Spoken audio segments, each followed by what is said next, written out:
tugatog ng buhay. Kabanata 2201. Keys. Ang napakalamig na aura ay naglalaman din ng matinding takot.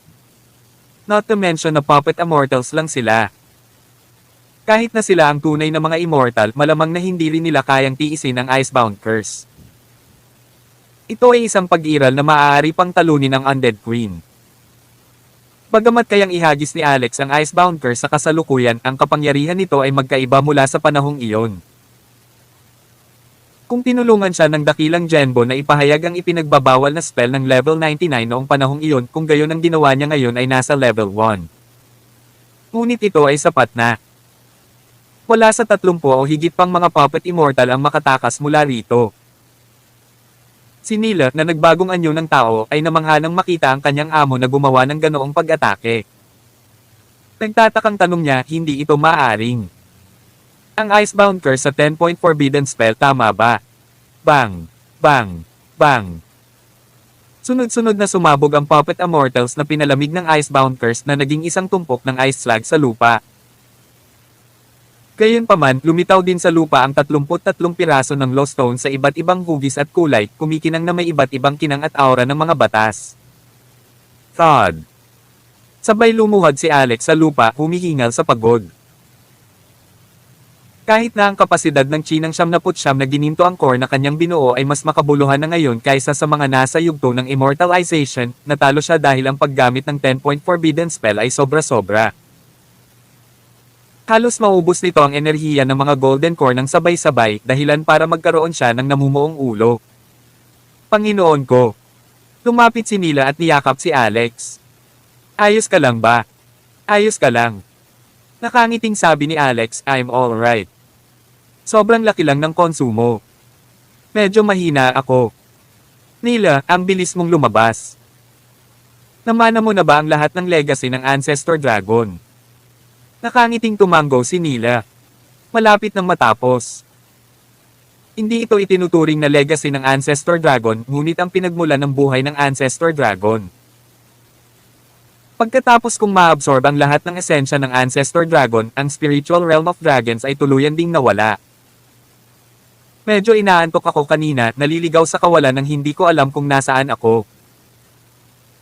Pagkatapos sa hindi inaasahan, bigla kong naramdaman ang aura ng aking Panginoon, at pagkatapos ay nakilala ko ang aking Panginoon dito. Maikling ipinaliwanag ni Nila ang sitwasyon. Pagkatapos niyakap niya si Alex nang mahigpit na palapit sa kanya ang makapal nitong katawan habang nanginginig sa tuwa. Panginoon, na-miss kita ng sobra. Inawakan niya ang malambot, mainit, at mabangong katawan sa kanyang mga bisig. Medyo nag-aatubili si Alex na pakawalan din siya, higit sa lahat dahil tumaas ang antas ng kanyang kaligtasan sa tulong ni Nila. Pagkaraan ng ilang minuto, nakolekta ni Alex ang 30 o higit pang mga lost stones. Dahil siya ay dumating sa kontak na may tulad ng mga bagay sa unang pagkakataon, natural, ay kailangang pag-aralan ng mga ito kapag hawak niya ang mga ito sa kanyang kamay. Sinabi ni Nila, aking Panginoon, ito ang mga batas na bato na pinagtibay ng mga Supremo sa kanilang kapangyarihan ng mga batas upang matrato mo sila bilang isang uri ng enerhiya. Maganda ang mga item nila. Naaalala ko na ang Brahman sect ay tila nagsaliksik ng mga bagay na ito sa paglikha ng mga puppet partikular na upang harapin ang kaakit-akit na halimaw ng Undying Clan. Ngunit sa kasamaang palad, nabigo sila sa huli. Nagulat si Alex. Nabigo sila. Anong ibig mong sabihin? Sinabi ni Nila, ang pagiging puppet ng Brahman sect ay ang pinakamahusay sa mundo, ngunit ang puppet immortals ay isang uri ng pag-iral na lumalabag sa batas. Marahil ito ay likas na hindi matitiis sa mundo, kaya noong ginawa ng Brahman sect ang mga puppet na ito, may nangyaring mali na naging dahilan upang mawala ng kontrol ang puppet immortals. Hindi mapigilan. Naiisip ni Alex ang tungkol sa pagre-rebelde ng mga robot sa hinaharap na madalas niyang makita sa telebisyon. Ito ba ay isang katulad na senaryo? Tumango si Nila. Oo. Ang orihinal na layunin ng ginawang puppet immortals ay upang labanan ang Undying Clan. Sino ang mag-aakala na ang mga tool na ito ay nakabuo ng kamalayan sa sarili? Ang ilan sa kanila ay naghimagsik at pagkatapos ay nawala ang Brahman sect ng ganoon na lamang. Tapos, dito. Narito. Kung hindi ako nagkakamali, maaaring ito ang Infernal Realm na ibinuka ng Grand Emperor Rowan na may 3 fragment ng 6 Eternities para sa partikular na pagpapakulong sa Puppet Immortals. Pero, kakaiba. Hindi tayo dapat nandito. Habang nag-uusap, may mga nag-flash na figure. May dumating, ito ay walang iba kundi si Donovan at ang iba pa. Tawag. I-pre. I-click. I-subscribe kwentong nobela. Kabanata 2202. Whoosh. Isang kabuoang 7 figure ang nakatayo sa harap ni na Alex at Nila sa isang kisap mata. Ang pinuno ay walang iba kundi si Donovan Orlando ng Sunshrine. Nang makita ng lalaki si Nila, hindi siya makatingin sa malayo. Ito ay isang Ben Ares Dragon. Ito ay isang tunay na Ben Ares Dragon. Higit pa rito, pagkatapos na maging isang tao, ang kanyang kagandahan ay hindi mailarawan sa isang walang kapantay na hitsura, isang mapang-akit na katawan at isang pares ng makatarungan, mahahabang binti na umaakit sa kanyang kaluluwa. Ang tribo ng dragon sa una ay nagtataglay ng isang napakabihirang pangangatawan at kagandahan sa mundo. Ang mga dragon na lalaki ay walang katulad na gwapo, samantalang ang mga dragon na babae ay napakaganda. Noon pa man ay ganyan na. Akin. Ang babaeng Ben Ares Dragon na ito ay dapat sa akin. Inisip pa ni Donovan na ang kanyang anak sa hinaharap na ipinanganak mula sa linya ng dugo sa pagitan niya at ng isang babaeng Ben Ares Dragon ay ang tanging tagapagmana ng mga Ben Ares Dragon. At lohikal niyang makukuha ang lahat ng kayamanan ng sinaunang Ben Ares Dragons. Isa itong himala mula sa langit.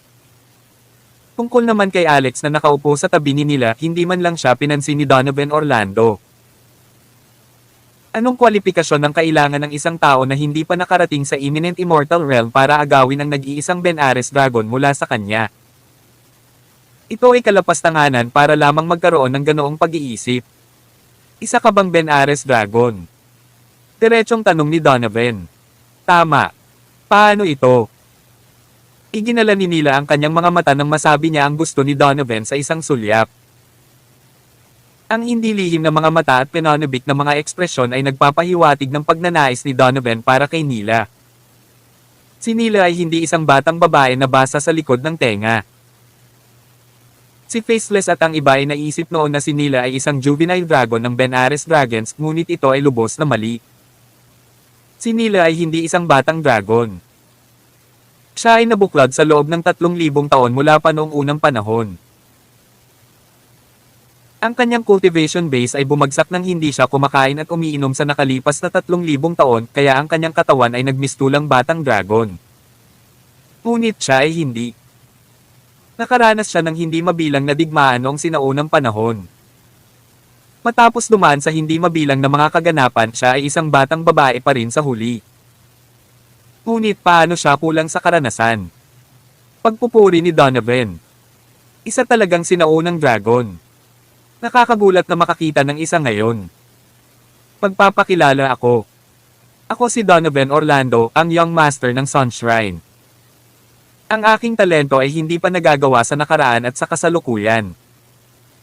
Ako ay isang walang katulad na henyo minsan sa isang buhay. Siguradong magiging immortal ako sa hinaharap. Ilang oras na lang bago ako maging Heavenly Emperor. Umuso si Alex. Yung lakas ng loob niyang magyabang. Iniisip ba niya na ang Heavenly Emperor ay isang murang repolyo sa lupa? Nagtanong si Nila, so ano? Ang bawat ekspresyon ni Nila ay nagpapasigla sa isipan ni Donovan hanggang sa kaibuturan. Habang pinapakita ni Nila ang ganitong uri ng mapanghamak na ekspresyon, mas gusto niya ito. Siya ay isang walang katulad na henyo at isang target ng espesyal na pangangalaga para sa mga matatanda sa sekta, kaya madali niyang makuha ang anumang gusto niya. Sa halip, ang paghamak ni Nila ay pumukaw sa kanyang ambisyon. Gusto kong sundan mo ako. It's a kind of investment kung susundin mo ako ngayon. Kapag naging Heavenly Emperor ako mamaya, natural na tataas din ang halaga mo kasama niyan. Paano naman? Willing ka bang sundan ako?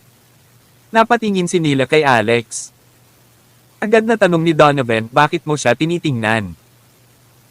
Ang talento ng taong ito ay pangkaraniwan at ang kanyang cultivation base ay masyadong mahina. Hindi siya karapat-dapat na hawakan ang iyong sapatos. Nakakainsulto pa nga ang pag-upo niya sa tabi mo. Inilibot ni Nila ang kanyang magagandang mata. Sa katunayan, ang kanyang cultivation base ay medyo mahina, ngunit ang iyong cultivation base ay tila hindi rin ang pinakamataas. Tingnan mo, may dumating na mas makapangyarihan kaysa sa iyo.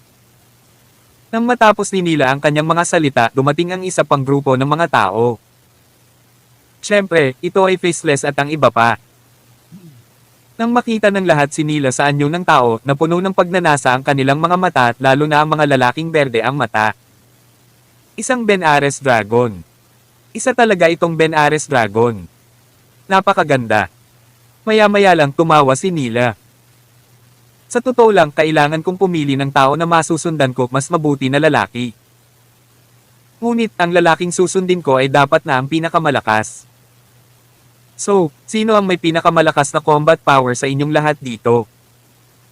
Halika at pumirma ng kontrata sa akin. Ano? So soon. Kaya prank ka. Kabanata 2203. Isang tao mula sa ilang hindi kilalang sekta ang nagsabi, narinig ko na iginagalang ng mga Ben Ares Dragon ang malalakas, kaya ginagawa niya iyon bilang pagsunod sa mga patakaran. Faceless agad na humakbang pasulong. Ang antas ng aking paglilinang ay dapat ang pinakamataas sa mga tao dito. Ito ang huling Ben Ares Dragon sa mundo, ang simbolo ng lahi ng dragon. Sino ba naman ang hindi magugustuhan? Anong kaloob ng Diyos? May biglang tumalon. Faceless Dweller, medyo maaga pa para sabihin ang mga salitang iyon. Ang iyong antas ng paglilinang ay hindi ang pinakamataas. At saka, sinabi lang niya na ang may pinakamalakas na combat power lang ang pipirma ng kontrata sa kanya. Kaya bakit hindi tayo lumaban para sa isang round? Malamig na umungol ang Faceless Dweller. Isa kang katulong na nakita ko pero gusto mo akong ipaglaban. Tumangging sumuko ang lalaking iyon. Caught the crap. Lalaban ka ba o hindi? Kung wala kang lakas ng loob na lumaban, magwala ka na lang. Ang kontratang ito sa Ben Ares Dragon ay sa akin, Wanson Sibley. Lalaban ako. Tererat tererat. Boom. Boom. Boom. Hindi nagtagal, ang Faceless Dweller ay nakipaglaban kay Wanson. Hindi niya inaasahan na magiging mataas ang cultivation level ni Wanson, kaya ang lakas na ipinakita niya noon ay talagang peke. Gayunpaman, sa isang sulyap ngayon, mayroon siyang antas ng cultivation ng ikawalong kaharian hanggang sa imminent immortal at nagtataglay ng mystical tool na nagpapataas ng kanyang lakas ng malaki. Gayunpaman, ang lakas na ipinakita noon ng Faceless ay hindi lahat. Makalipas ang ilang segundo, ang Faceless Dweller ay humampes ng espada. Sa hindi inaasahan, ang espadang ito ay naglalaman ng isang bahagi ng kapangyarihan ng mga batas. Napailing ito bigla sa pag-atake ni Wanson at pagkatapos ay tinusok ang kanyang lalamunan sa isang suntok. Napahiyaw si Wanson at namatay. Pinawi ni Faceless ang kanyang espada at sinipa si Wanson palayo bago nagwalas ng malamig na tingin. May gusto pa bang lumabas at subukan? May mga sumimangot, may mga umaatres. Pagkatapos ng lahat, ipinakita ni Faceless ang kanyang lakas sa kanilang mga mata. Maging si Wanson na may cultivation level ng ikawalong kaharian hanggang sa imminent immortal at nagtataglay ng mystical tool, ay namatay. Kaya ang mga taong sumulong ng walang anumang trumpeta ay maghuhukay na lamang ng kanilang mga libingan. Gayunpaman, napakaraming tao ang naruroon kaya palaging may ilang tao na may trump card at tumangging tanggapin ang pagkatalo. Agad namang tumalo ng isa pang babae. Susubukan ko.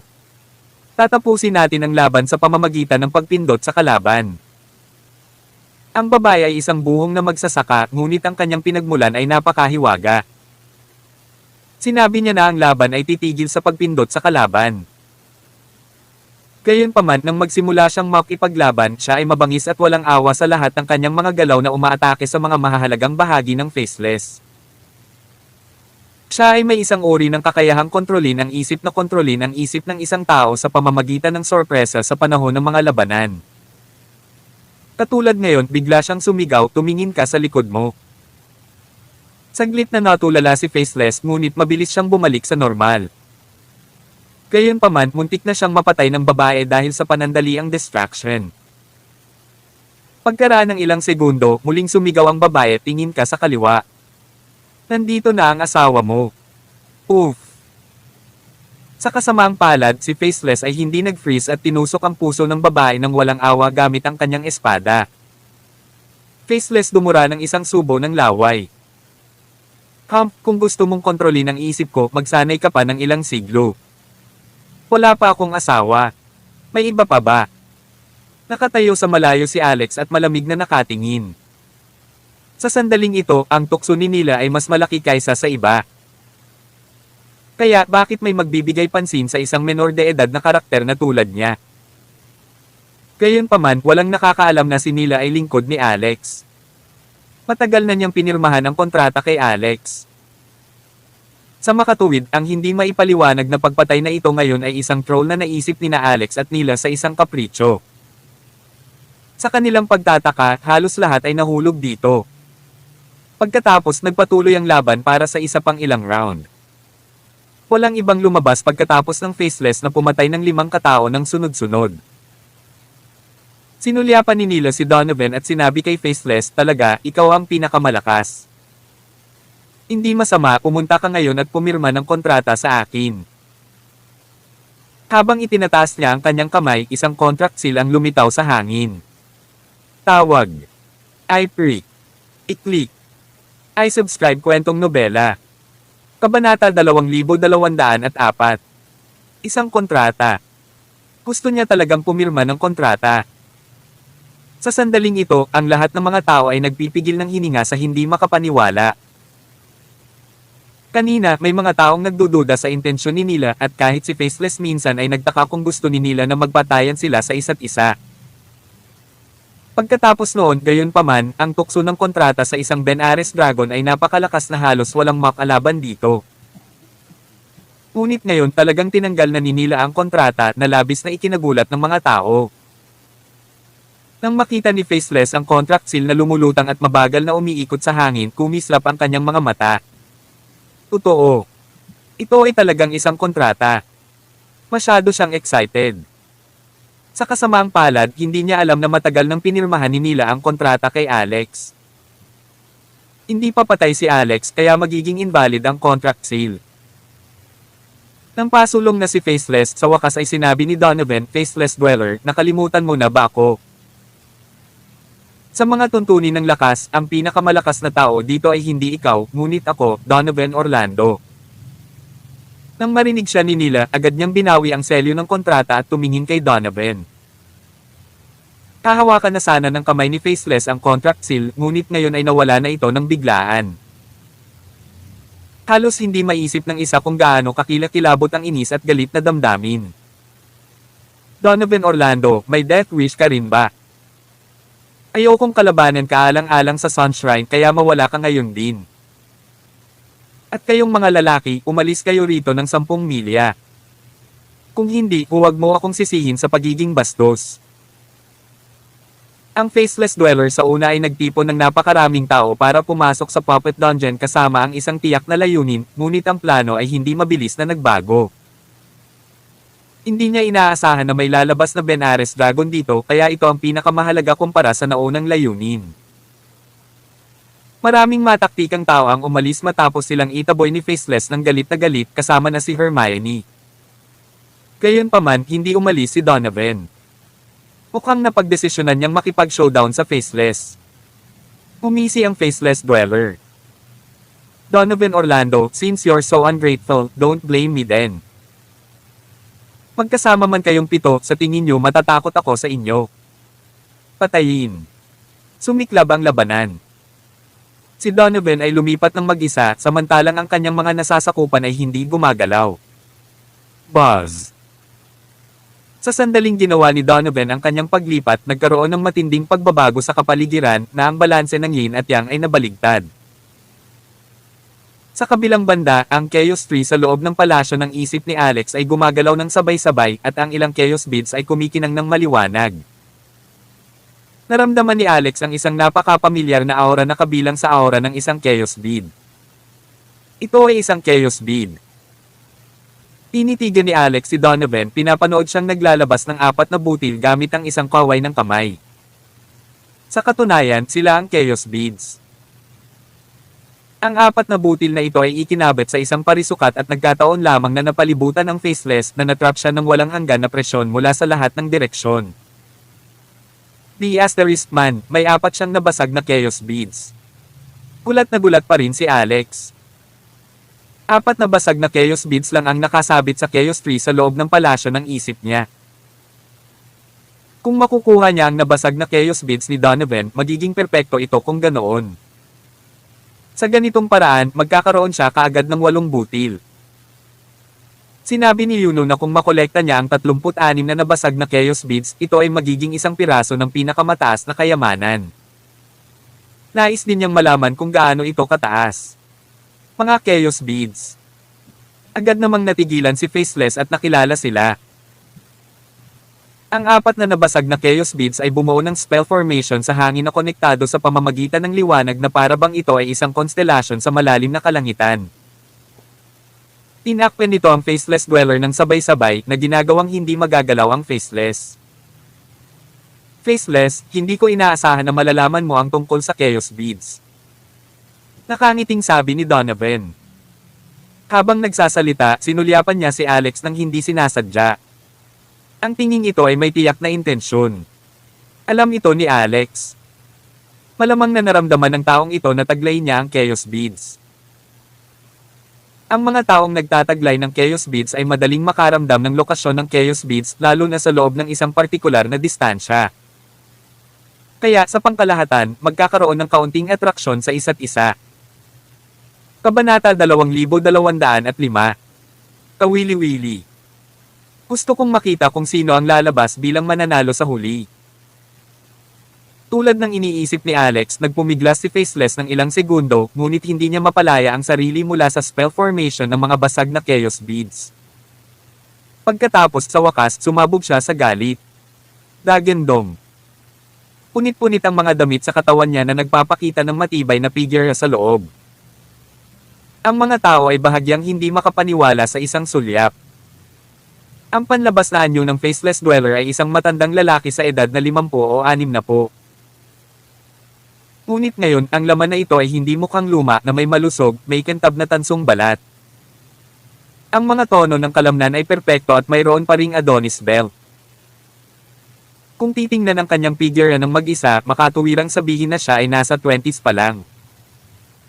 Nang muli nilang tingnan ang mukha nito ay nagulat sila sa isang tingin. Biglang nagbago ang anyo ng mukha ni Faceless. Siya ay matanda pa rin noon, ngunit ngayon ay naging isang binata na may napaka-pamilyar na mukha. Hindi ba iyon ang mukha ng lalaki sa mass grave sa likod ng dingding ng minahan kanina? Kaya naman, lumabas na ang Faceless Dweller ay isa ring puppet immortal. Nang maisip ito ni Alex, tila kakaiba ang kanyang ekspresyon. Kanina, sinabi pa sa kanya ni Nila na may mali sa puppet immortals na sinaliksik ng Brahman sect at ang isang bahagi sa kanila ay nawala sa kontrol. Kaya naman kahit na ang Faceless Dweller at Maskay Puppet Immortals, sila ay kabilang sa dalawang magkaibang paksayon. Nakita din ni Donovan ang mga kasalukuyang pagbabago sa Faceless. Siyempre, masasabi niya ang tunay na pagkatao ni Faceless sa isang sulyap. Kaya ikaw ay isang puppet din. Isa kang papay pero gusto mo pa ring agawin sa akin ang kontrata ng Benares Dragon. May death wish ka. Muling pinaandar ni Donovan ang kanyang kapangyarihan dahilan upang muling magbago ang 4 na nabasag na Chaos Beads na nagniningning. Sa sandaling iyon, ang dalawang puppet ng isang lalaki at isang babaeng Faceless Dweller na dala niya ay sumugod at pinalibutan si Donovan. Tapos, self-destructed sila. Bang! Bang! Pinasabog nila ang formation blueprint na nabuo ng mga basag na Chaos Beads na may dalawang malakas na putok. Pagkatapos ang Faceless Dweller ay nagmamadaling sinamantala ang pagkakataong makatakas at ubiling tinalikuran ang kontrata sa Benares Dragon. Ha. Tumawa si Donovan. Sa sandaling ito, ang mga tao ng Sunshrine ay nagpatuloy upang batiin si Donovan. Hindi sila pinansin ni Donovan at matamang tumitig kay Nila. Pagkatapos naglakad siya palapit sa kanya at nakangiting sinabi, "Ano sa tingin mo? Kita mo. Ako ang pinakamalakas dito, ngunit ang antas ng aking paglilinang ay hindi kasing taas ng Faceless dahil ako ay isang henyo. Maaari kong lampasan ang mga ranggo upang talunin ang iba kaya ang aking hinaharap ay walang hangganan."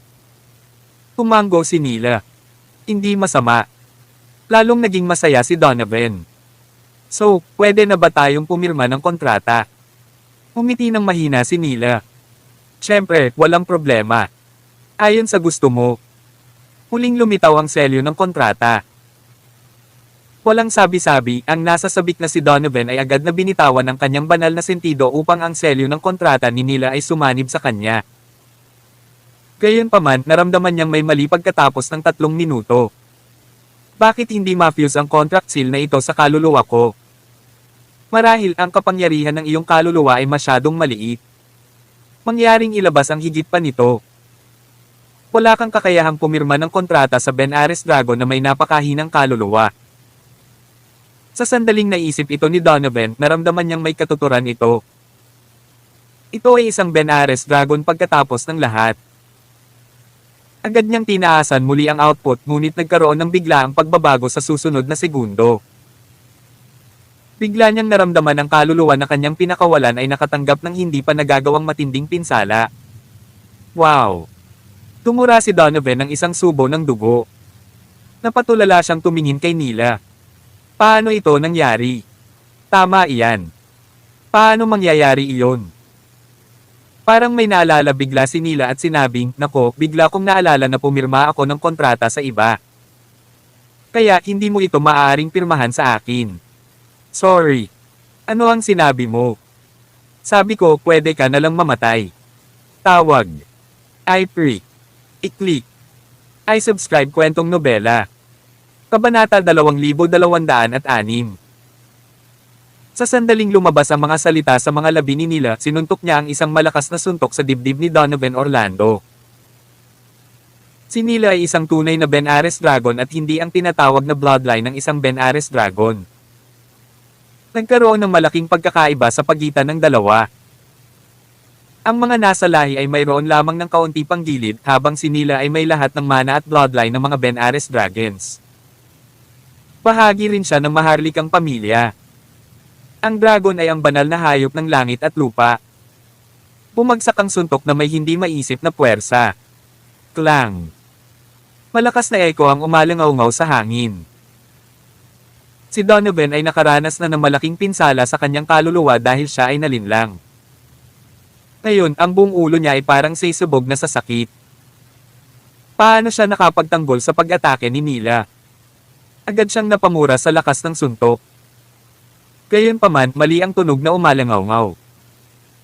Ito ay ang tumutusok na tunog ng gintong tumutuligsa sa bakal. Ang kamao ni Nila ay natatakpan ng mga kaliskis ng dragon at parang nasuntok niya ang isang mabigat tansong kampana. Naramdaman niya ang matinding pag-urong mula sa suntok. Isang matinding sakit ang tumama hanggang sa kanyang mga buto at parang nabali ito. Young Master. ***, ang lakas ng loob mong gumawa ng hakbang laban sa ating Young Master. Patayin mo yung *** na yan. Ang mga tao mula sa Sunshrine ay sunod-sunod na naglabas ng kanilang mga sandata sa galit, pinalibutan si Nila habang pinoprotektahan nila si Donovan. Gayunpaman, ang mga taong ito ay labis na minamaliit ang lakas ni Nila. Matapos matanggap ang esensya ng Ancestor Dragon, ang kanyang cultivation ay gumaling ng husto. Bagamat hindi ito maihahambing sa dati at hindi sapat ang isang suntok mula sa kanya para patayin si Donovan, na pinoprotektahan ng isang magic treasure, sino kaya ang iba? Boom! Tarat-tarat! Isang kamao ang direktang tumusok sa dibdib ng isang alagad ng Sunshrine. Makalipas ang 3 segundo, isa pang sipa ang nakabasag ng isa pang lalaking disipulo. Ang mga pag-atake ng gayong kabanggas ay nanag sa lahat ng naruroon. Umalis. Magmadali at umatras. Protektahan ang Young Master. Lumikas ka agad. Sa wakas ay ibinuka ng matandang babae ang kanyang bibig at sumigaw. Kung hindi dahil sa lalaking alagad na iyon na tumalon sa kanyang harapan para protektahan siya, sa halip ay napatay siya ng suntok ni Nila. Tumura ng isang subo ng dugo, malamig na tumingin si Donovan kay Nila habang sinabi niya, napakagaling. Ito ang unang pagkakataon na ako, si Donovan Orlando, ay nakaranas ng ganitong kawalan. Hindi ka masama at tatandaan kita. Isang araw kukunin kita bilang aking alagang hayop at ipapaluhod kita sa aking paanan na tinatawag akong master.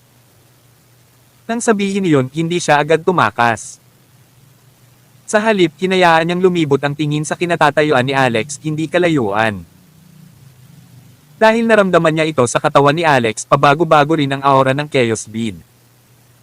Talagang tinutulungan siya ng langit. Siya ngayon ay nagtataglay ng 4 na Chaos Beads at bawat isa sa kanila ay nagdala sa kanya ng napakalaking benepisyo. Pinahintulutan siya nitong isulong ang kanyang paglilinang ng mabilis. Ngayon, posibleng magkaroon ng isa pa. Hindi.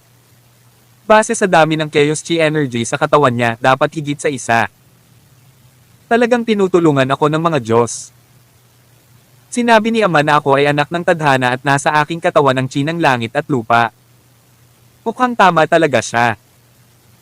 Marahas na sinipa mula sa kanyang posisyon, inilabas niya ang lahat ng 4 na Chaos Beads niya at bumuo ng isang forma Sion.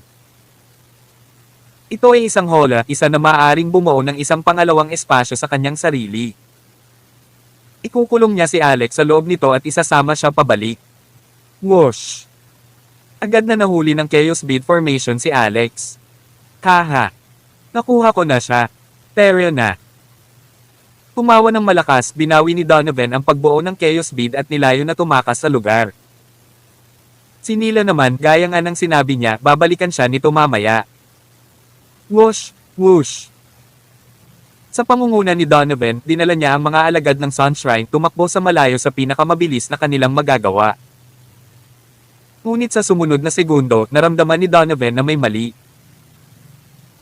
Ang forma Sion ng Chaos Bead na ginamit niya upang mahuli si Alex ay hindi pa talaga binawi at si Alex ay hindi nakulong sa loob ng pangalawang espasyo. Nakatayo pa rin siya doon at ang 4 na Chaos Beads ay nakatigil din na parang nagyelo. Ano ang nangyayari? Hell no. Nakatoon siya sa Chaos Beads at hiniling na bumalik ang mga ito, ngunit hindi sila gumalaw kahit isang pulgada. Sa katunayan, tila ang mga butil ay hindi na nakikinig sa kanyang mga utos. Kabanata 2207. Ito. Noon lang nakita ni Donovan Orlando si Alex na gumalaw, inaabot at isa-isang hinihigop ang Chaos Beads. Ito ay mukhang walang kahirap-hirap kay Alex kasing dali ng pagpulot ng mga bato mula sa lupa. Nang nasa kanyang mga kamay ang 4 na Chaos Beads, tumingin si Alex kay Donovan at ngumiti na nagpapakita ng puting hilera ng mga ngipin. Maraming salamat. Napakabuting tao mo, binibigyan ako ng lahat ng nabasag na Chaos Beads na ganoon. Talagang gagamitin ko sila ng husto. Ang mga salita ni Alex ay agad na nagdulot ng matinding galit sa isip ni Donovan. Ngunit sa sumunod na sandali, direktang binawi ni Alex ang lahat ng 4 na nabasag na Chaos Beads sa kanyang isip na palasyo. Glorg!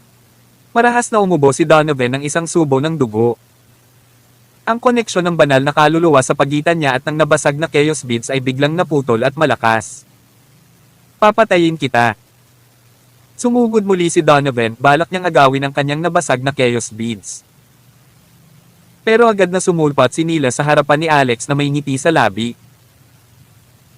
Panginoon, hindi lang ang taong ito ang nakabasag ng Chaos Beads, ngunit nakikita ko na mayroon siyang mahusay na mga kayamanan sa pagtatanggol sa kanyang katawan.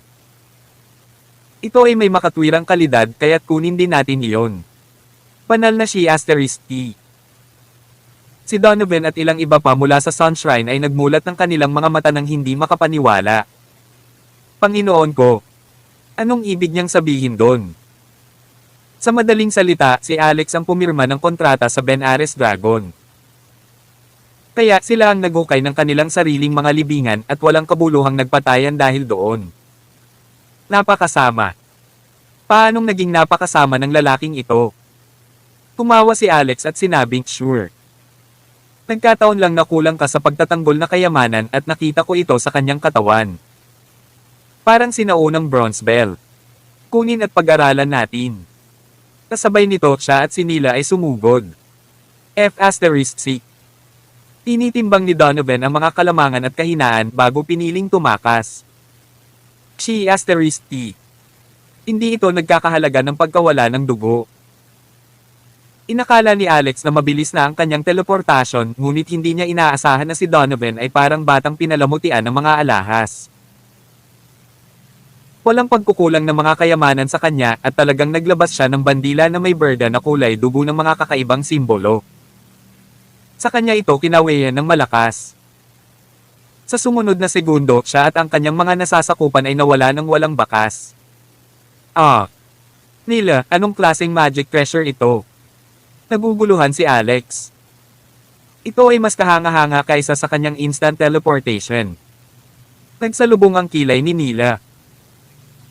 Ito ay medyo tulad ng sinaunang panahon na maalamat na innate spiritual treasure, ang Five Elements Flag. Natigilan si Alex sa tila kalahating araw bago nagtanong ng may matinding kalungkutan, sa tingin mo ba may magagawa pa tayo? Hahayaan na lang ba nating mawala sa harap ng ating mga mata ang innate spiritual treasure? Bahagyang umiling si Nila. Ang watawat ng 5 elemento ay may kakayahang bumasag sa kawalan at maglaho ng walang bakas. Hindi natin sila mahahanap.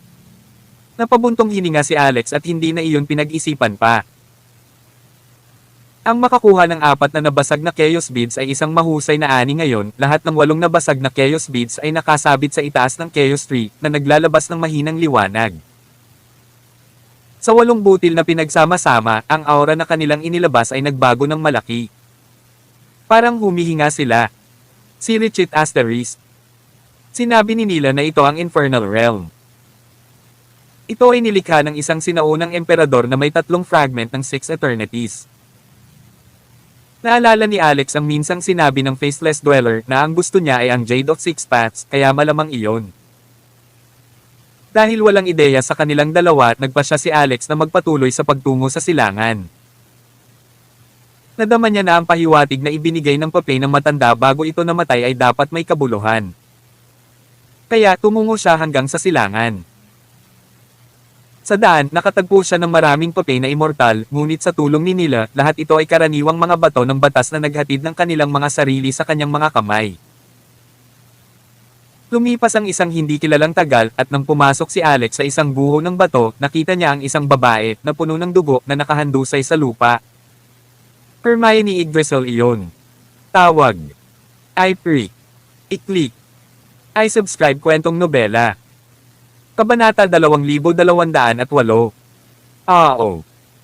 Tiningnan ni Alex ang kalagayan ni Hermione Yggdrasil. Medyo malala ang mga sugat niya. May sugat siya sa kanyang dibdib, isang sugat na napugutan ng paalang at parang naputol ang kanyang sternum. Ang nagtataasang babaeng asset na nakaadorno sa kanyang dibdib ay tila walang awa, iniwang kalahating nakalabas sa bukas. Ang kanyang mga sugat ay masyadong malubha at masyadong kakaiba. Si Hermione, gayunpaman, ay buhay pa rin. Sa lugar ng kanyang puso, may puting liwanag na lumukso sa paligid at pinoprotektahan ang kanyang pulso. Ngayon, ang maliwanag na ito ay dahan-daang nag-aayos ng sugat ni Hermione. Parang pamilyar. Pulong ni Alex dahil sa pamilyar na pakiramdam na binigay sa kanya ng puting liwanag. Ang aura ni Xehanna. Hindi pa siya patay, ngunit itong Nagel ay ligtas buhay na puting liwanag ay hindi rin sapat upang iligtas ang kanyang buhay, sabi ni Nila. Panginoon, gusto mo bang iligtas siya? Nauna nang sinabi sa kanya ni Alex na lahat ng tao dito ay gustong patayin siya. Kaya, bilang benefactor at tapat na tagapag-alaga ni Alex, natural na itinuturing ni Nila na ang bawat isa sa mga taong iyon ay mga kaaway. Nagsalubong ang kilay ni Alex. Siya ang alagad ng aking asawa.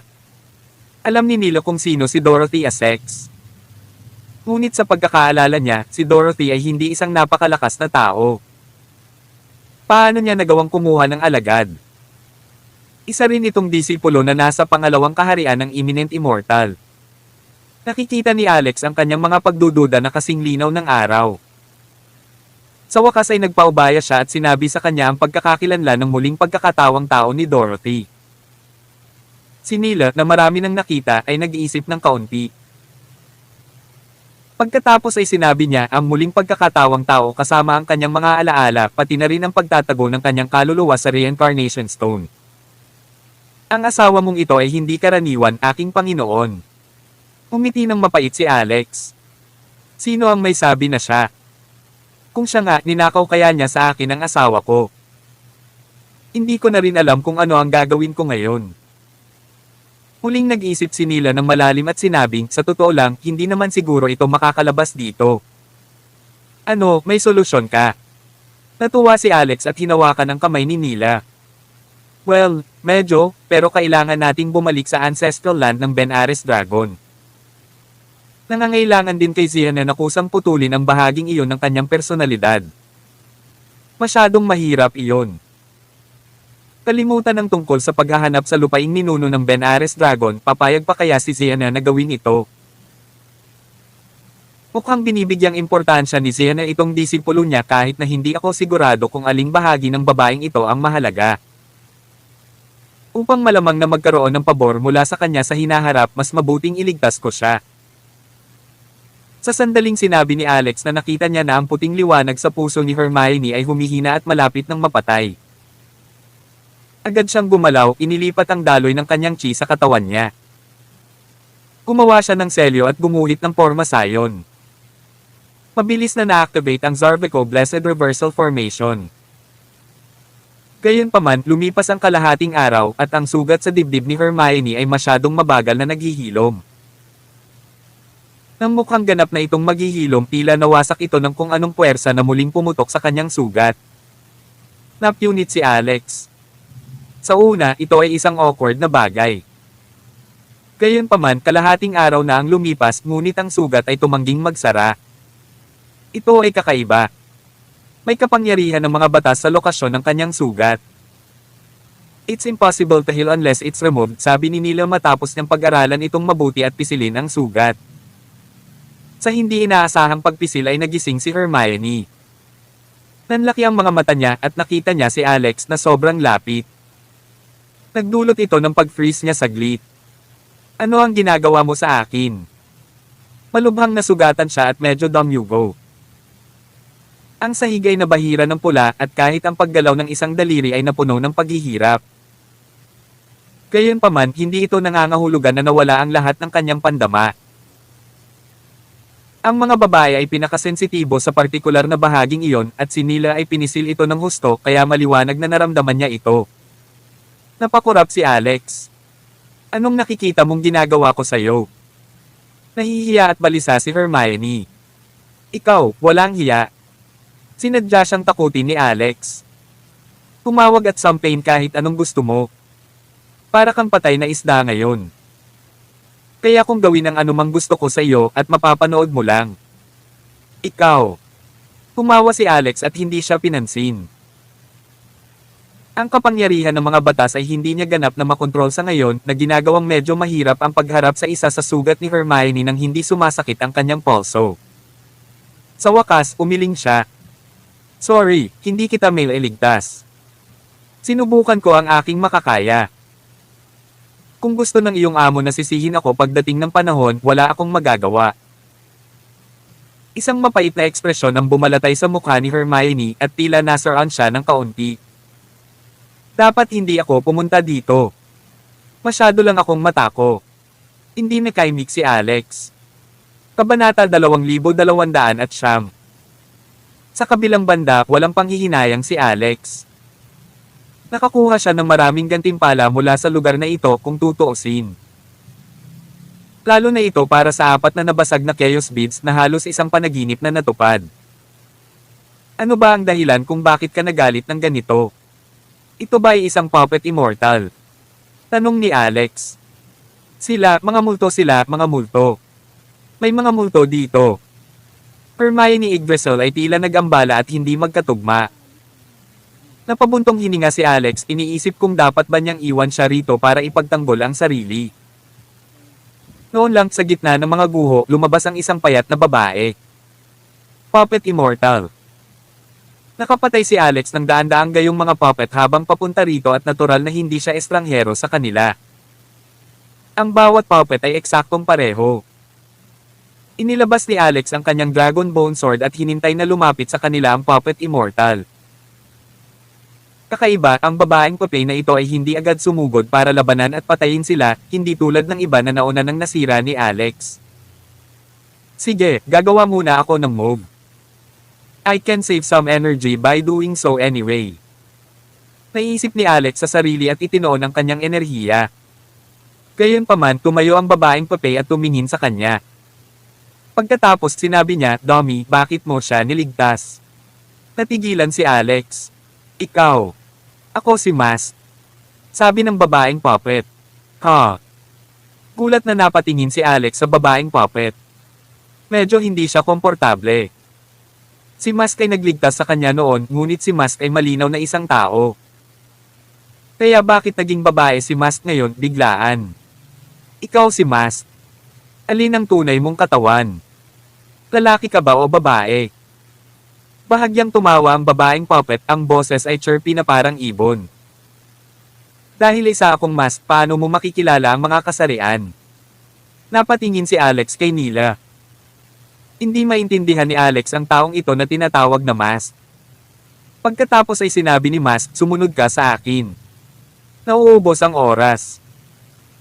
Bahagyang nag-alinlangan si Alex, ngunit hinayla pa rin niya ang kamay ni Nila at sinundan si Mask.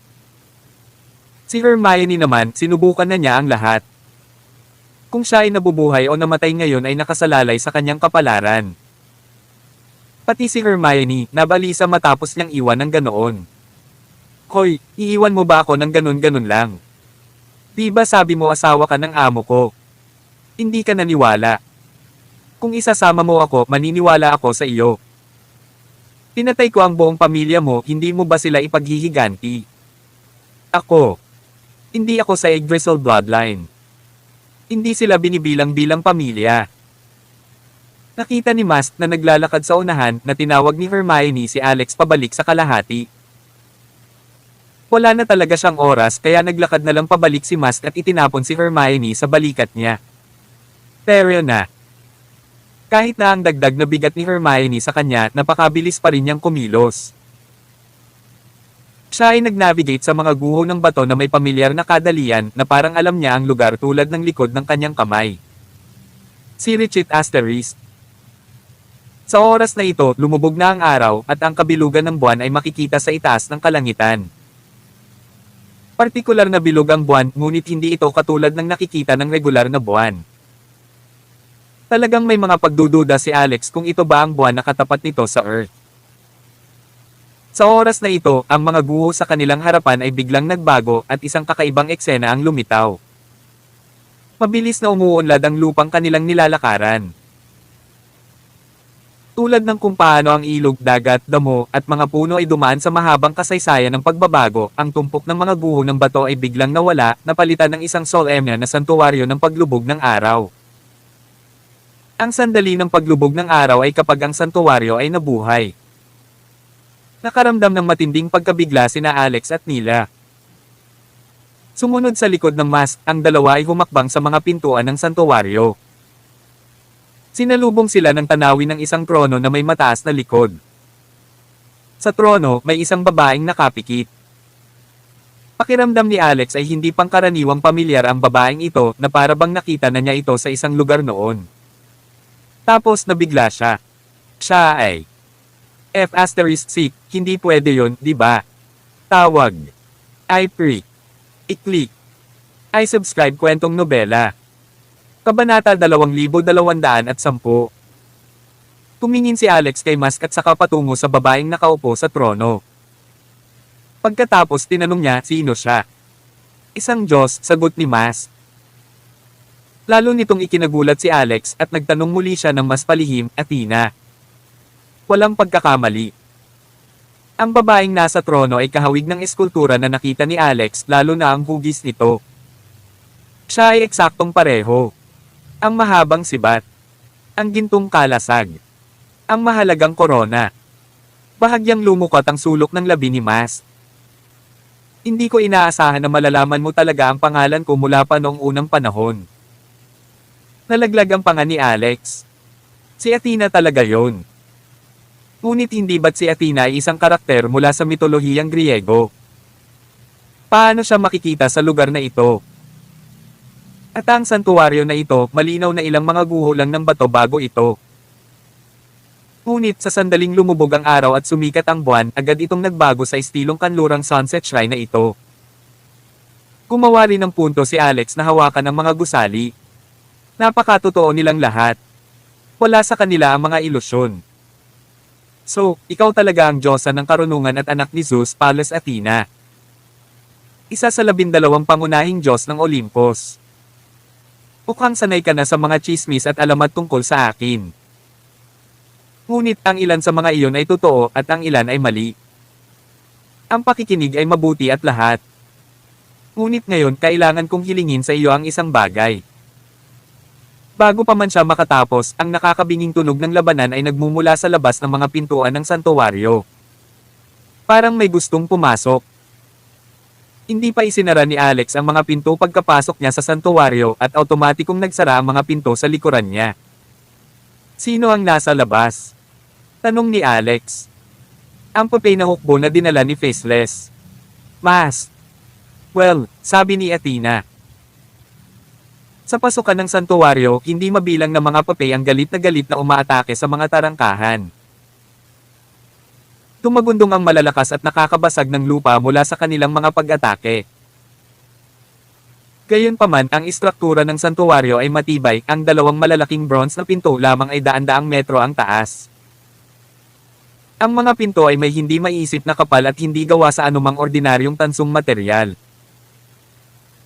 Ang banal na kapangyarihan ay umikot sa kanila at sila ay inukit ng mahiwaga at komplikadong mga pattern. Ang mga larawan ng araw, buwan, mga bituin, mga bundok, at mga ilog, gayon din ang ningning ng mga Diyos na namumuno sa mga panahon, ay nasa kanila rin. Sino ang Faceless? Medyo kakaiba ang pakiramdam ni Alex. Mukhang hindi siya ganoon kalakas sa labanan, tama ba? Kahit si Donovan ay maaaring talunin siya bago ito. Miss Athena, sa kakayahan mo, paanong hindi mo siya matatalo? Umiling si Athena. Walang isang Faceless, isa lamang ito sa libu-libong mga form na mayroon ang Faceless. Kaya tulad ng kung paano ka mask ngayon, sabi ni Nila. Lahat sila ay mga clone. Mayroon bang mas makapangyarihan sa likod nila? Maaari mong sabihin niyon, sagot ni Athena. Iyan ang lahat ng puppet immortals na nahawahan. Sa sandaling ito, lumalakas ang mga tunog ng pag-atake. Hindi na makatayo si Nila at nagmamadaling tingnan ito. Sa ibabaw ng Sunset Shrine ay isang transparent na bintana na gawa sa hindi kilalang mga materyales. Mas matigas kaysa sa tansong mga pintuan, sinubukan din ng ilang mga puppet na masira ito mula sa labas. Gayunpaman, nabigo sila na labagin ito at sa halip ay bumalik upang salakayin ng mga tarangkahan. Tumayo si Nila sa bintana at tumingin sa ibaba. Ito ay itim na itim, at ito ay lahat ng tao. Ramdam ni Nila ang takot at pagkabigo na gumagapang sa kanya. Parang ang oras bago siya nakatulog ng mahimbing, ang eksena ng Ben-Ares Dragon na nahulog sa kawalan ng pag-asa. Tumakbo siya pabalik at sinabi kay Athena, ito ba ang internal realm na nilikha ni Grand Emperor Rowan bago niya ginamit ang mga fragment ng Six Eternities? Hindi mo ba sinabi na ang hukbong papel sa loob nito ay nahati sa 2 paksayon? Bakit nandito ang lahat ng papel na walang kamatayan at umaatake sa dambanang ito? Ano ang gusto nila? Ikanaway ni Athena ang kanyang kamay at isang mekanikal na tunog ang umalangaw-ngaw mula sa kanyang likuran. May lumabas na pinto kung saan nanggaling ang tunog. Gayunpaman, may isa pang layer ng salamin sa loob nito. Sa pintuan, natatanaw ni Alex at ng iba pa ang mga hanay ng mga papel na immortal, na tahimik na nakatayo sa napakaraming paraan, ang kanilang napakaraming bilang ay hindi mabilang sa mata. Ito ang hinahabol nila. Mga walang kontaminadong papel na immortal. Napasulyap si Athena sa pinto, saka kumaway para isara ang pinto sa likod niya, pinoprotektahan ang mga puppet na immortal sa loob. Nauubos ang oras. Ang mga papel na immortal sa labas ay mga halimaw na nahawahan ng Undying Clan at dapat silang mamatay. Ang dambanang ito ay hindi na matatag at ito ay babagsak sa lalong madaling panahon. Ang mga papel na immortal sa likod ko ay ang kinabukasan ng kapayapaan sa mundo. Nangako ako sa matandang founder na paprotektahan ko sila hanggang sa araw na bumalik ang Phoenix Empress at ang hari. Phoenix Empress. Napaisip sandali si Alex. Posible kayang pinag-uusapan niya ang partner ng sinaunang emperador na iyon, si Grand Emperor Rowan. Ang puppet na ginamit si Athena bilang kanyang katawan ay may magandang mukha at determinadong ekspresyon. Iginalaw niya ang kanyang mga balingkinitang hita at humakbang ng dahan-dahan patungo sa bathala na nakaupo sa trono. Pagkatapos ay itinaas niya ang korona mula sa tuktok ng ulo ng Diyos na may mga sanga ng olibo na nakabalot dito. Kabanata 2211. Para maisuot ng isa ang korona, kailangan ding pasanin ng isa ang bigat nito. Napatingin si Athena sa tahimik na bathala ng kanyang sarili na nakaupo sa trono. Determinado ang hitsura ng kanyang mukha, ngunit sa ilalim nito ay may bakas din ng kalungkutan. Sa wakas, ipinikit ni Athena ang kanyang mga mata at ang mga kristal na patak ng luha ay dumausdal sa kanyang mga tenga. Dahan-dahan niyang inilagay ang korona sa kanyang ulo. Whoosh! Isang pagdagsa ng banal na kapangyarihan ng damaloy sa hangin. Nagmamadali itong lumabas mula sa katawan ni Athena sa trono at kasama ang korona sa kanyang ulo bilang daluyan, ang kapangyarihan ay pumasok sa kanyang kasalukuyang katawan. Sa susunod na pagkakataon, unti-unting nagbago ang buhok sa katawan ng papel na kinaroroonan ni Athena.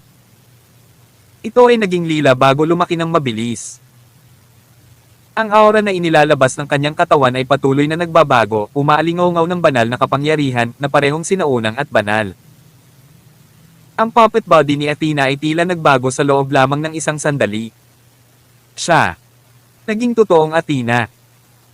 Matapos ang isang matalo, ang Diyos na si Athena na nakaupo sa trono ay tila nawala ng suporta. Natamba siya, kumakalabog at naging alikabok. Nagkatinginan sina Alex at Nila. Naunawaan na nila ngayon kung bakit lumuha si Athena bago ito, kinakatawan nito ang pagbagsak ng Diyos na si Athena.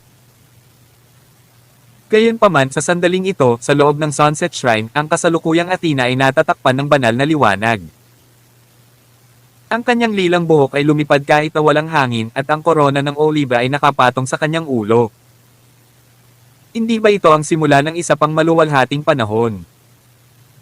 Yumuko si Athena at pinulot ang gintong kalasag na nahulog sa gilid, pati na rin ang ilang metrong taas ng cetro. Siya na ngayon ang Athena na muling isinilang. Nakatuon sa oras, pinahintulutan sa pamamagitan ng kamatayan. Mga Diyos, gabayan mo ako sa bukang liwayway ng tagumpay. Gumising, aking mga kabalyero.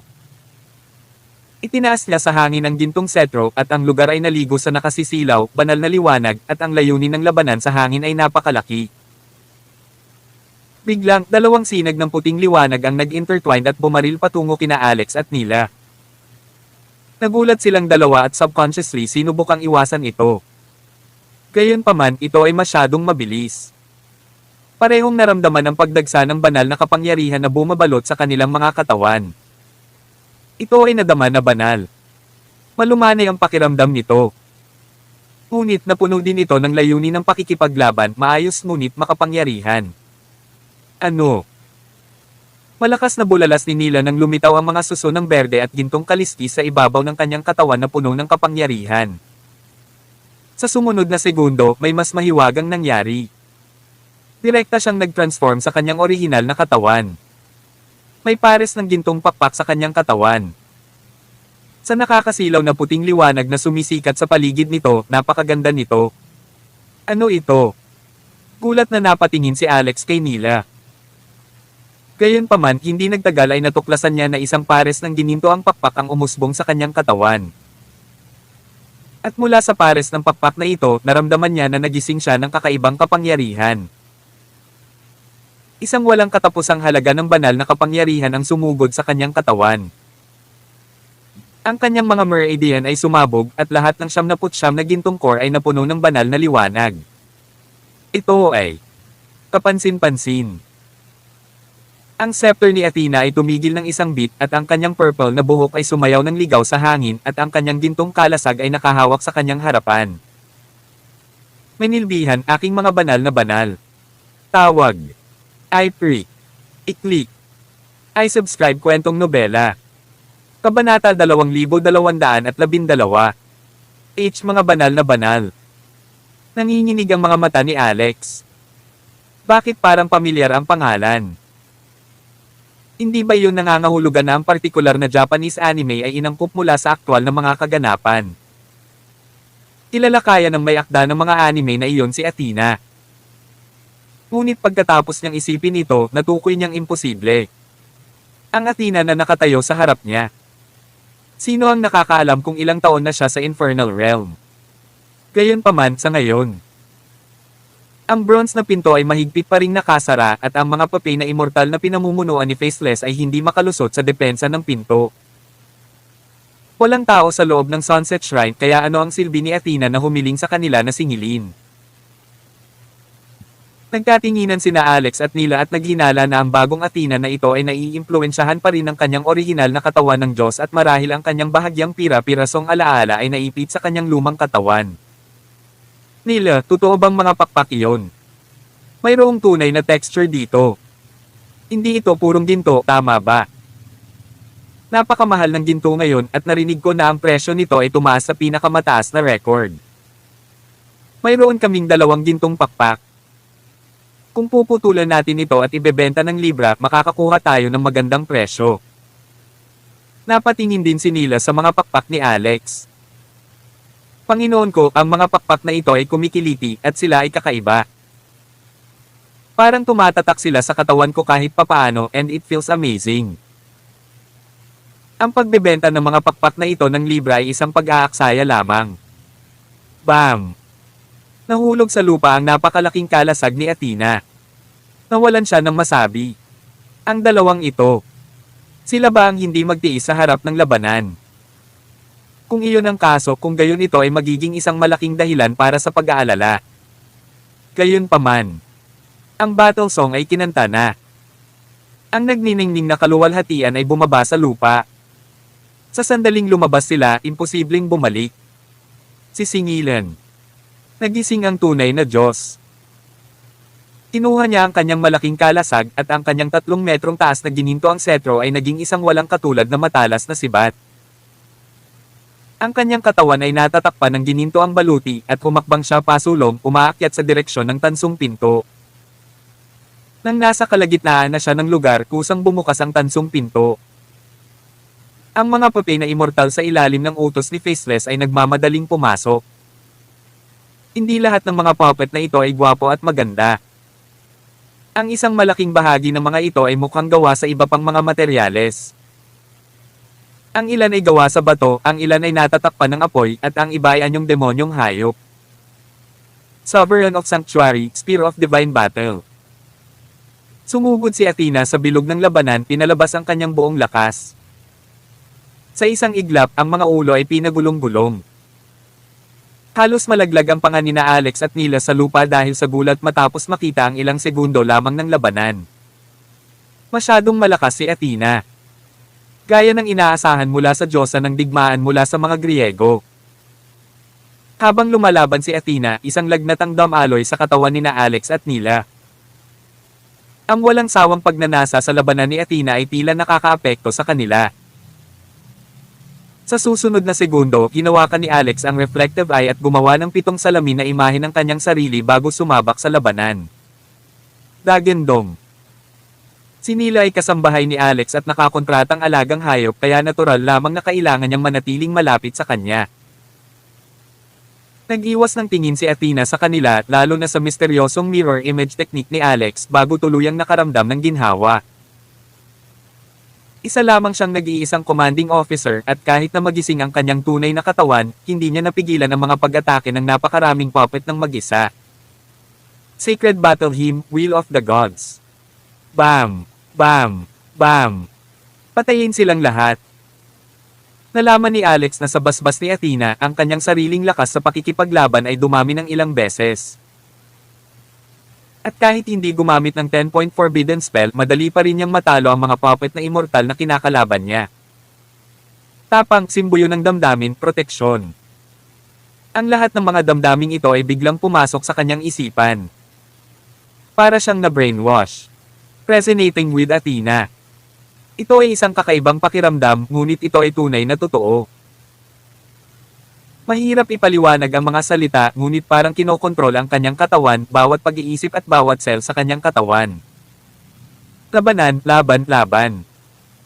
Kabanata 2213. Sunod-sunod na bumagsak sa lupa ang mga immortal na papay. Marami sa kanila ang hindi man lang nag-iwan ng mga bangkay.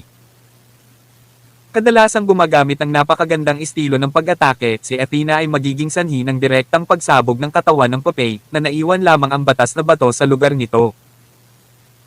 Kaya parami ng parami ang mga batas na bato na nagsimulang mag-ipon sa lupa. Ang hindi mabilang na mga papay na immortal ay bamahan na sa Sunset Shrine. Sa loob ng templo, ang mga tanawin ng labanan, gayon din ang laman at dugo, ay makikita sa lahat ng dako. Si Richit Asterisk. Panginoon ko. Ano ang nasa loob ng dambanang ito? Sa labas ng Sunset Shrine sa isang random na tunnel, si Donovan Orlando at ang kanyang natitirang mga tauhan ay tahimik na nagtatago. Punong-puno, halos tulad ng isang pulutong ng mga langgam, napakaraming papay na immortal sa harap ng dambana. Hindi talaga nila makita ang nangyayari sa loob. Nawala ni Donovan ang kanyang 4 na nabasag na Chaos Beads, kaya syempre, tumanggi siyang umatras ng ganoon na lang. Masyadong malaking kawalan iyon para sa kanya. Nagtago sila at nagayos at inesikaso ang kanilang mga sugat para gumaling. Pagkatapos nilaibat nila ang buong Infernal Realm para hanapin ang kinaroroonan nina Alex at Nila. Ang huling bagay na inaasahan nila ay ang makahanap ng isang hindi kapani-pani walang marilag na dambana at ang malaking labanan na sumiklab. Hindi mahalaga. Hindi mahalaga kung sila ay mabuhay o mamatay sa loob doon, lahat ng ito ay isang magandang bagay. Nandito lang kami para umani ng mga benepisyo sa huli. Kapag tapos na sila, doon na tayo lalabas. Ang dami lang ng low stones mula sa mga papay na immortal na ito ay makakakuha ng napakalaking halaga ng pera. At saka, kuminto si Donovan at sinabing, naaalala mo ba ang sinabi ni Faceless noon? Ang bagay na gusto niya ay tinawag na Jade of Six Paths, tama ba? Itinuring niya akong tanga. Akala niya ay hindi ko alam na ang Brahman sect ay umiral dito noong sinaunang panahon, kung saan ang isang dakilang emperador mula sa Stormer sect ay tinatakan ito ng 3 Jade of Six Paths fragment. Pagkatapos ito ang naging lugar na kilala natin bilang Infernal Realm. Ang 6 na kawalang hanggan, ang simula ng lahat ng langit at lupa at pinakamataas na espiritual na kasangkapan ng prehistoric period. Ang mga fragment lang ay isang makapangyarihang magic weapon. Kung naaalala ko ng tama, ang fragment ng 6 Eternities ay nasa loob ng shrine na ito. Puno ng penonibik ang mukha ng matandang babae na nasa tabi niya nang marinig niya ito. Sa sandaling iyon, isang gintong sibat ang tumusok sa katawan ng hindi mabilang na mga papay at bumagsak sa hangin, bumulusok ng marahas sa lupa. Malapit din ito sa pinagtatagwan ni Donovan at ng iba pa. Clatter. Ang mga katawan ng Puppet Immortals ay nagkapira-piraso at 7 hanggang 8 piraso ng iba't ibang kulay na batas na bato ang nagkalat sa lupa. Ang mga mata ni Donovan at ng iba ay nakatuon sa gintong sibat. Ito. Ang sibat na ito ay umiikot na may banal na liwanag at napakalakas na divine power. Ito. Maaari ba itong isang banal na sandata? Agad na napuno ng inggit ang mga mata ni Donovan. Natitiyak niya na ang sibat na ito ay hindi basta-bastang ordinaryong sandata. Pagtingin niya sa paligid, nakita niyang walang nakatingin sa gintong sibat na ito at wala ring darating para kunin ito. Kaya agad siyang tumalon mula sa hukay at sumugod sa abot ng kanyang makakaya. Inawakan niya ng isang kamay ang sibat, balak niyang kunin para sa sarili niya. Gayunpaman, isang boses ang umalingaw-ngaw sa puso ni Donovan. Labanan, aking mga banal na banal. Sunugin ang iyong munting universo. Kailangan ka ng mga Diyos. Sabi nito. Ang pagpilit ng Diyosa. Nataranta agad si Donovan. May paniniwalang handa siyang mamatay para sa kanya, pati na rin ang lakas ng loob na biglang sumibol sa loob niya. Inawakan niya sa isang kamay ang gintong sibat at kinuha ang sinaunang kampanang tanso mula sa palasyo ng kanyang isip. Sing-sing. Ang tunog ng kampana ay malawak at malakas at ang universo ay kumikinang ng napakatalino.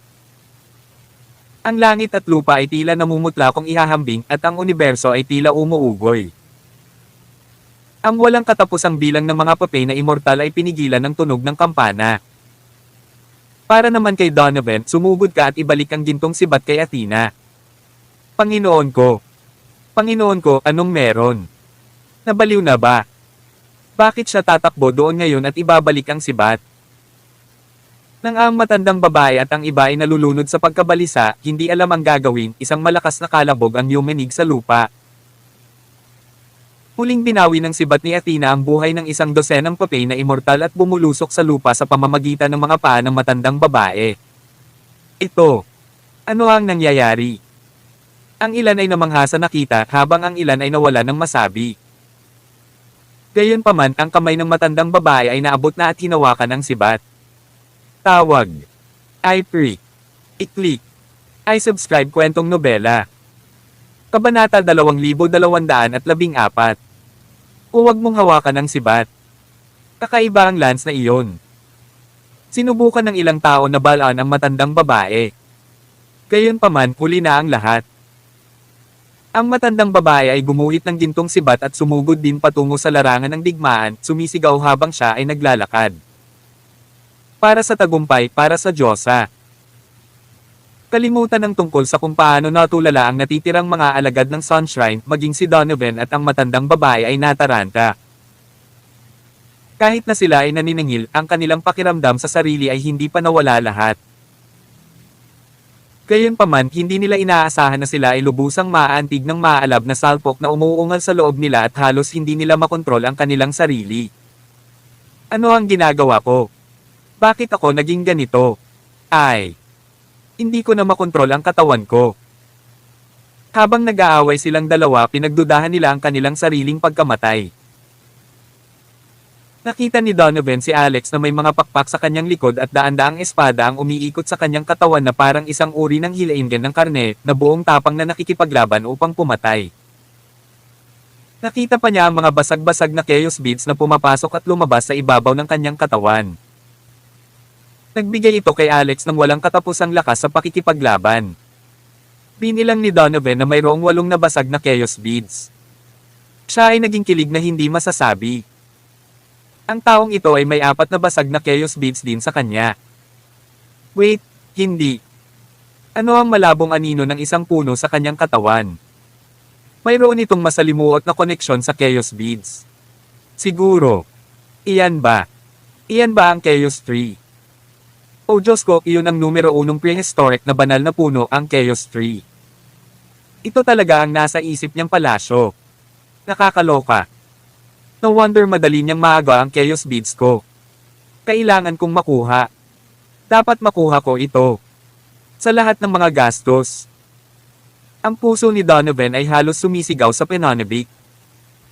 Ang paglalakbay sa pagkakataong ito ay sulit at tiyak na ang pinakamalaking pagkakataon sa kanyang buhay. Hanggat kaya niyang kunin ang taong ito, tiyak na magkakaroon siya ng mas kahangahangang kapalaran. Magiging invincible pa nga siya sa buong mundo. Siyempre, iyon ang mga nasa isip niya. Si Donovan, gayunpaman, ay hindi makontrol ang kanyang nakikipaglaban na batang lalaki habang hawak niya ang Chaos Bell sa kanyang mga kamay, desperadong pinapatay ang lahat sa kanyang landas. Sa puntong ito, wala na itong silbi kahit na ayaw na niyang lumaban pa. Napakaraming papel na immortal. Kanina, ang impormasyon ni nila ay medyo hindi tumpak. Hindi sa hindi naging matagumpay ang Puppet Immortals ng Bramsec. Sa katunayan, naging sila noon. Gayunpaman, ang plano ay nalaman ng mga nakatataas ng Undead Clan at ang Undead Queen, si Juvia, ay personal na pumunta sa larangan ng digmaan upang harapin sila na hinayaan ang isang uri ng insekto mula sa abyss na mahawa sa kanila. Ang Puppet Immortals ng Bramsec ay halos walang immunidad sa mga ganitong uri ng demonyong insekto. Kapag nahawa na sila, magre-rebelde sila at magiging taliban ng mga undead. Sa sandaling ito, nakikipaglaban si Alex habang isinasaalang-alang niya si Donovan. At ang Chaos Bell sa kanyang kamay. Ang taong ito ay talagang isang anak na kayamanan. Ang dami ng kayamanan sa kanya ay walang katapusan. Kahit na hindi niya makita kung ano ang kampana, ang enerhiya ng engkanto na nakapaligid dito ay hindi mapag-aalinlanganan, pati na rin ang enerhiya ng chaos na nahalo dito. Ito ay tila hindi maiiwasang nauugnay sa chaos tree sa kanyang isip palasyo. Sa wakas, dahil sa susunod na alon ng mga papay na immortal na sumugod, napalapit sina Alex at Donovan. 2 metro lang ang layo ng dalawa sa isa't isa. Tererat tererat. Boom, boom, boom. Ilang puppet immortals ang napaatras. Tumingin si Donovan kay Alex at nagtanong, nasa loob mo ang Chaos Tree. Saglit na natigilan si Alex. Hindi niya inaasahan na matalas ang pandaman ni Donovan para makita ito.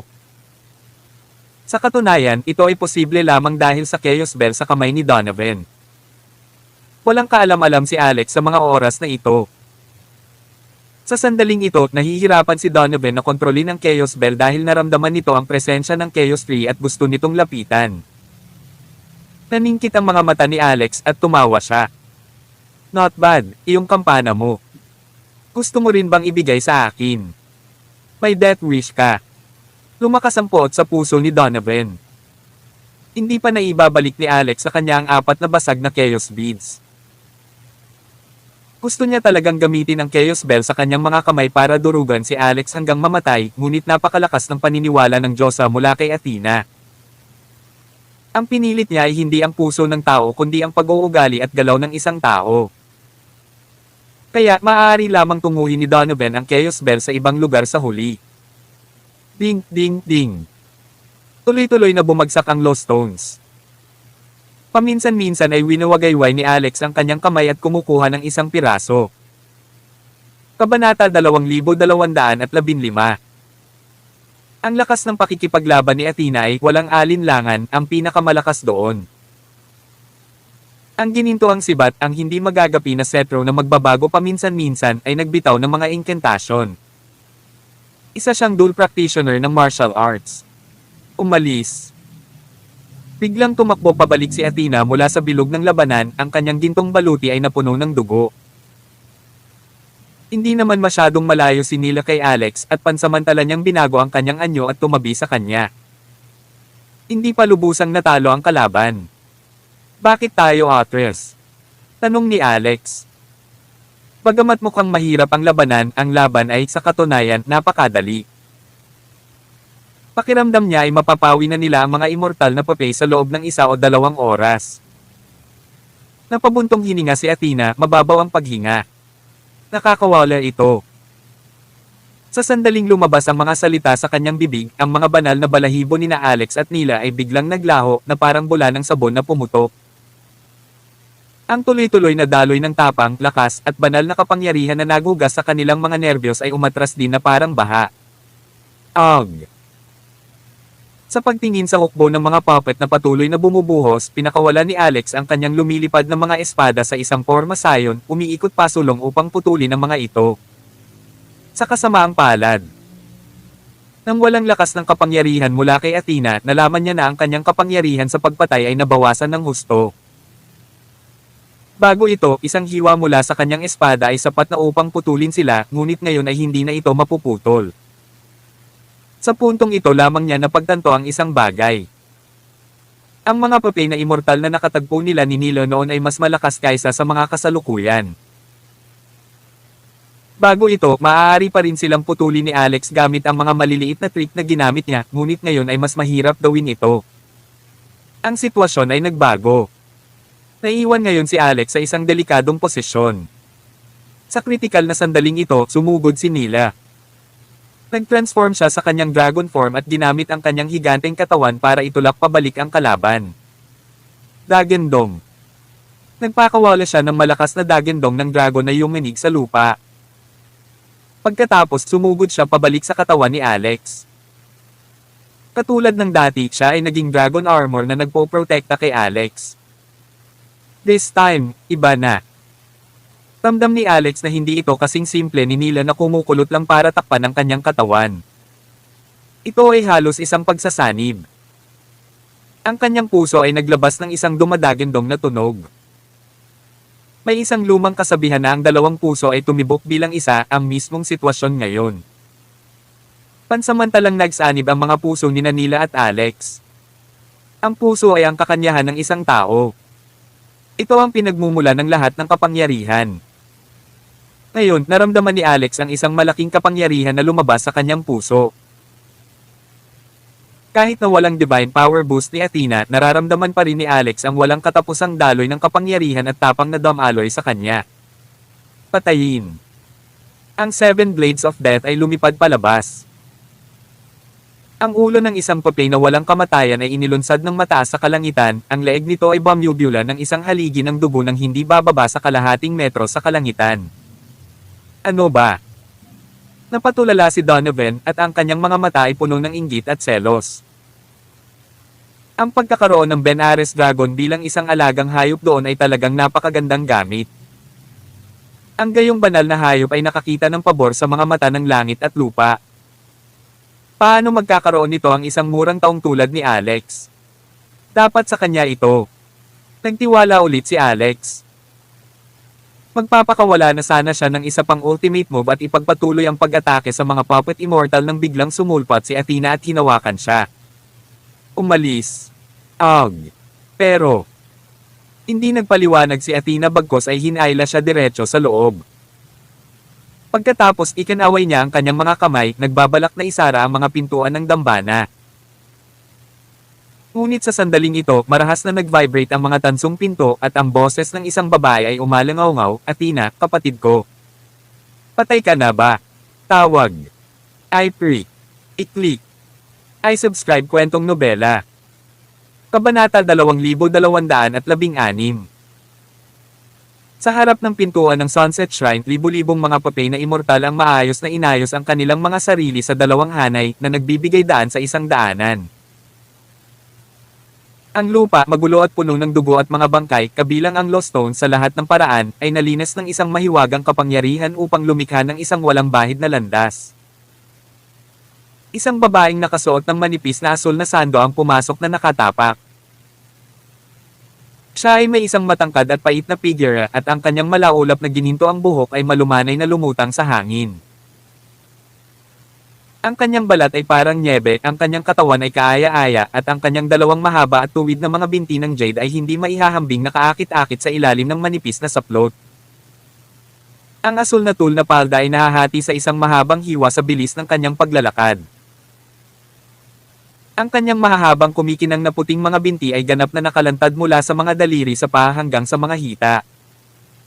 Napakaganda ng imahe na nagdulot ng palpitation sa puso. Sa kasalukuyan, si Athena ay itinuturing na pinakamaganda sa kanyang henerasyon. Ngunit kumpara sa isang ito na pumasok, mararamdaman ng isang tao na siya ay medyo hindi kaakit-akit. Marahil itong si Athena ay bagong panganak habang ang laman ay isang babaeng puti na walang kamatayan. Gayunpaman, ang pinakakapansin-pansing bahagi ng babaeng ito na nakaasul ay ang kanyang paligid, kung saan ang isang pilak, gasoklay na buwan ay nasuspine sa himpapawid. Nagdulot ito sa kanya ng pagkinang ng isang banal na aura na hindi sa mundong ito. Napakaganda. Pakiramdam ko ay natagpuan ko na ang tunay na pag-ibig. Donovan murmured, ganap na nakakalimutan ang kasalukuyang sitwasyon. Nawala ang mga hallucination sa kanyang isipan at ang kanyang mga mata ay nagbigay ng nakamamatay na titig sa bisita. Hindi siya kumikibo. Ganoon ba? Dahan-dahang sinulyapan ng babaeng pumasok si Donovan at casual siyang sinampal. Isang malakas na tunog ang maririnig. Tinamaan nito ang Chaos Bell ni Donovan. Bagamat hinironggan ng Chaos Bell ang suntok ng babae, ang lumalakas na banal na kapangyarihan, tulad ng tsunami, ay tumagos sa katawan ni Donovan na nagpalipad sa kanya ng mataas. Malakas siyang bumangga sa isa sa malalaking haligi ng Sunset Shrine. Ang howling iyon, nakakagulat, ay naputol ang lahat ng epekto. Ang makapal, halos 3 o 4 na metro ang diametro, ay naputol mula sa gitna at nabasag. Kahit sa tuktok ng dambanang ito, bumabagsak ang mga sirang bato. Isang butas ang nabuksan sa itaas. Inangat ng babae ang ulo para makita. Ate, ang iyong sirang templo ay tila babagsak. Umadjeject siya. Naglakas loob ka pa ring manirahan sa gayong templo. Baka isang araw ay gumuho ito. O kung hindi, maaari mo munang ibigay ang templong ito sa akin. Mas magaling ako sa pag-aayos nito. Tutulungan kitang ayusin. Si Athena ay tila wala ng lakas. Sa paglabas ng mga channel ng Divine Power, marahil ang pisikal na katawan niya ay nahihirapang labanan ng orihinal na Divine Power ni Athena. Parang hindi na kayang suportahan ng katawan niya. Nahihirapan siyang gamitin ang cetro para sa suporta. Ngunit pilit niyang tiniis ang ekspresyon ng kanyang mukha.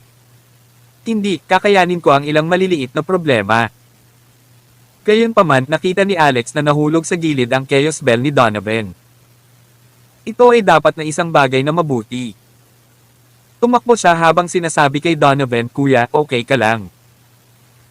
Tingnan mo, nalaglag ang sandata. Medyo nasira daw. Pero ayos lang. Pabawiin ko ito at ayusin para sa iyo." Sumugod siya at sinubukang alisin ang Chaos Bell.